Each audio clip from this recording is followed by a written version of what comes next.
Assalamualaikum dan selamat pagi anak-anak. Hari ini kita akan belajar bab 1 ubahan di bawah standard kandungan 1.3 ubahan bergabung. Standard pembelajaran yang ingin dicapai pada hari ini yang pertama menentukan hubungan antara 3 atau lebih pembuli ubah bagi suatu ubahan bergabung, dan yang kedua menyelesaikan masalah yang melibatkan ubahan bergabung.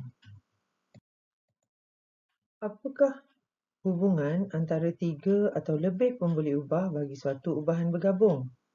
Bagi suatu ubahan bergabung, Y berubah secara langsung dengan X kuasa M dan secara songsang dengan Z kuasa N. Boleh ditulis sebagai Y berubah secara langsung dengan X kuasa M dan di bawah ni secara songsang dengan Z kuasa N.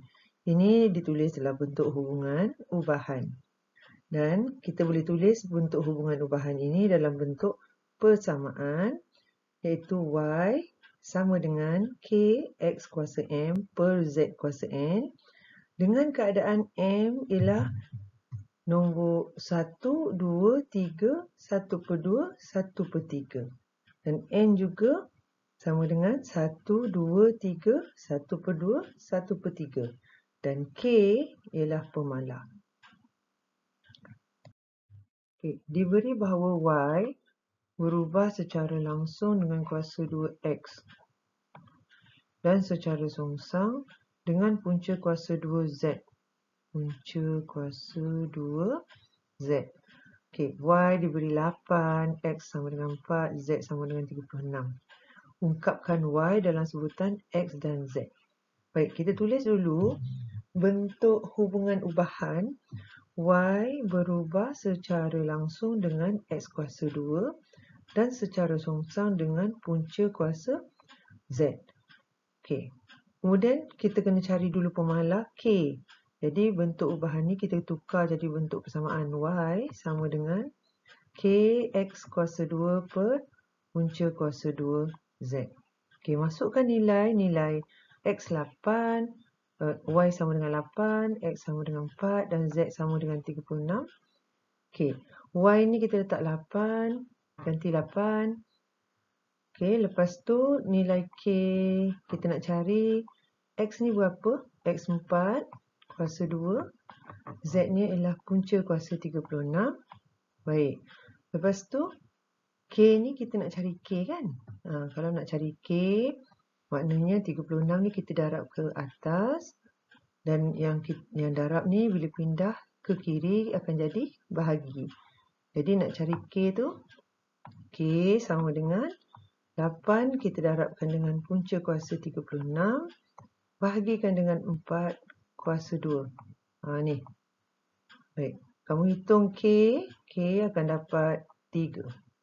Jadi kita boleh tuliskan, kita boleh ungkapkan Y dalam sebutan X dan Z. Masukkan semula K dalam ni. Sini. Masukkan balik K ni. Jadi kita akan dapat tulis ungkapan Y tadi sama dengan 3 X kuasa 2 per punca kuasa Z. Baik. Contoh 23. Jadual di bawah menunjukkan hubungan antara P, Q dan R. Diberi P berubah secara langsung dengan kuasa 3Q dan secara songsang dengan R. Hitung nilai X dan nilai Y.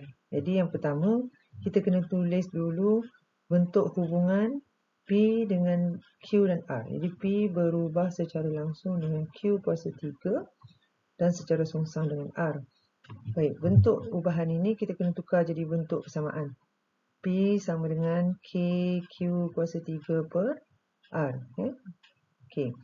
Kemudian kita kena cari K ni. K ni apa nilai K?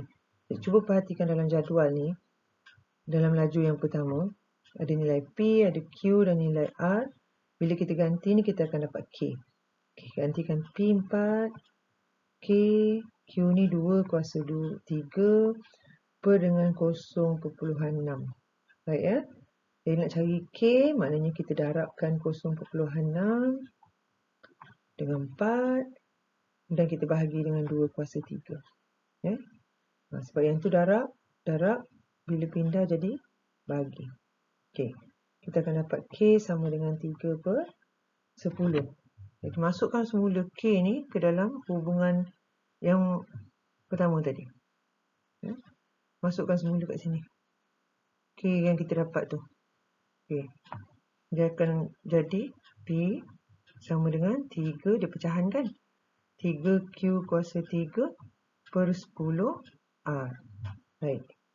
Bila dah ada hubungan ini, kita boleh cari nilai X dan nilai Y. Dan macam mana cara dia? Kita gunakan hubungan ini, tulis semula P sama dengan 3Q kuasa 3 per 10R. Kan? Okay, gantikan daripada ni pula. Tengok laju yang kedua ni pula. Nak cari X kan? Okay, gantikan P dengan 3.6 sama dengan 3. Q tu 6 kuasa 3 per dengan 10. Tempat R ni kita ganti dengan X. Okay. Lepas tu nak cari X macam mana? Kalau kita darab, X ni kita darabkan ke atas. Sebab dia bahagi kan, bawah ni dia bahagi. Jadi kita darabkan ke atas. 3.6 ni kita darab silam ke bawah. Jadi X sama dengan 3 darab 6 kuasa 3 per 10 darab 3.6. Dan jawapan bagi X sama dengan 18. Okey, dah dapat nilai X. Sekarang cari nilai Y. Baik, untuk cari nilai Y, kita akan tengok laju yang ni pula. Sebab ada Y kat sini. Baik, kita tulis semula hubungan tadi. P sama dengan 3Q kuasa 3 per 10R. Kan? Baik, gantikan P dengan 0.081, Q dengan Y, R dengan 2.7. Cikgu buat kat atas. Ganti P dengan 0.081,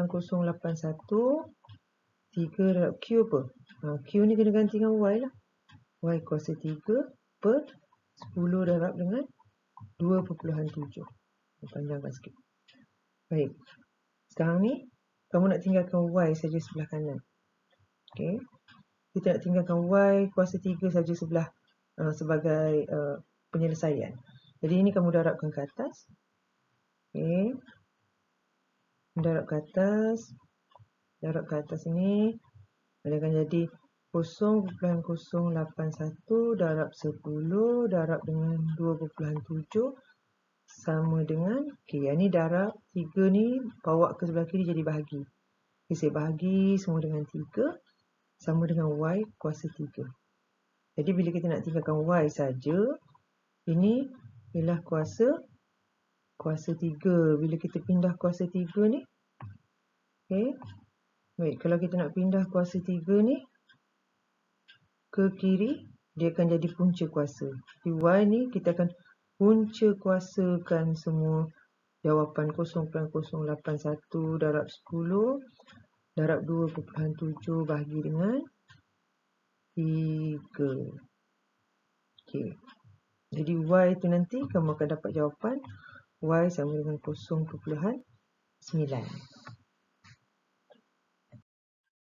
Okay. Bagaimanakah menyelesaikan masalah yang melibatkan perubahan bergabung? Contoh 24, tekanan P Newton per meter persegi pada roda kereta sorong berubah secara langsung dengan jisim kereta sorong M kg dan secara songsang dengan luas permukaan sentuhan roda dengan tanah L meter persegi. Diberi bahawa tekanan roda ialah 45,000 Newton per meter persegi apabila jisim kereta sorong ialah 90 kg dan luas permukaan sentuhan roda dengan tanah ialah 0.02 meter persegi. Soalan A, hitung nilai P apabila M sama dengan 120 dan L sama dengan 0.5. Dan B, apakah yang boleh dilakukan supaya tekanan pada roda berkurangan jika jisim kereta sorong adalah tetap. Okey, mula-mula sekali kita mestilah memahami. Okey, mula-mula sekali kita kena memahami dulu masalah ni. Okey, baik. P berubah secara langsung dengan M dan secara songsang dengan L. Ada dalam soalan. Ada juga dinyatakan dalam soalan nilai-nilai bagi M, L dan P. Baik, kemudian kamu rancang strategi. Baik, tentukan hubungan antara tiga pemboleh ubah ni. Kemudian carikan nilai K daripada bentuk persamaan. Kemudian gantikan nilai M dan nilai L untuk mencari nilai P. Kemudian, cuba kaji dan fahami perubahan dalam setiap pemboleh ubah dalam persamaan yang telah dibina itu. Kemudian, kita laksanakan strategi. Seperti yang kita tahu, hubungan P, M dan L ialah P berubah secara langsung dengan M dan secara songsang dengan L. Ditukarkan jadi bentuk persamaan. Gantikan nilai P, nilai M dan nilai L untuk cari nilai K. Kita dapat K sama dengan K sama dengan 10. Ini K sama dengan 10. Baik, masukkan semula nilai K sama dengan 10 ke dalam hubungan ini tadi. Ini. Hubungan P sama dengan K M per L. Masukkan nilai K sama dengan 10. Jadi kita dapat hubungan itu P sama dengan 10 M per L. Baik. Kemudian masukkan nilai M sama dengan 120 dan L 0.5 ke dalam ini. Okey. Dan dapat jawapan P sama dengan 2400 Newton per meter persegi. Cuba kita perhatikan. Kalau nilai M ni tetap. Kita anggap nilai M ni tetap. Okey. Yang berubah sekarang ialah P dan L. Ya. Yang berubah sekarang ialah P dengan L. M tetap.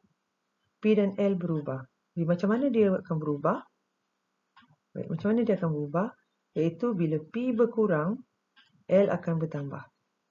Okey, ataupun bila P bertambah, L akan berkurang. Itu ialah perubahan bagi setiap pemboleh ubah. Dan kita boleh buat kesimpulan. Okey, kita boleh buat kesimpulan. A ialah nilai P 2400 Newton per meter persegi. Dan B, kita boleh gunakan roda yang lebih lebar kerana tekanan pada roda berkurangan apabila luas permukaan sentuhan roda bertambah dengan keadaan jisim adalah tetap.